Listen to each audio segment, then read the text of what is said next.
આજરોજ અમાસ છે ત્યારે આજથી જ 10 દિવસના દશામાના વ્રતનો પ્રારંભ થયો છે ત્યારે સાબરકાંઠા જિલ્લાના હિંમતનગર તાલુકામાં પણ ભક્તોએ માતાજીની મૂર્તિ વાતે ગાતે લાવીને સ્થાપન કર્યું હતું।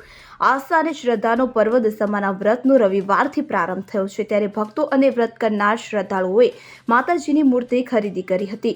વાતે ગાતે પરિવારજનો સાથે માતાજીની મૂર્તિનું ઘરમાં શુભ મુહૂર્તમાં સ્થાપન કરવામાં આવ્યું હતું। ત્યારબાદ શણગાર સજાવીને માતાજીનું પૂજન અર્ચન કર્યું હતું। દીપ પ્રગટાવીને નૈવેદ્ય અર્પણ કરીને આરતી કરી હતી। આમ 10 દિવસ સવારે અને સાંજે ભક્તો દશામાં પૂજા અર્ચના અને આરતી કરશે તો 10મા દિવસે જાગરણ કરીને માતાજીની મૂર્તિની વાતે ગાતે વિદાય આપી વ્રત પૂર્ણ કરશે।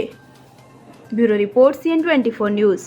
હવે જુઓ દેશ દુનિયાની તમામ ખબરો તમારી આંગળીના ટેરવે। ઉઠાવો મોબાઈલ અને Google Play Store પરથી ડાઉનલોડ કરો અમારી CN24 ન્યૂઝ મોબાઈલ એપ।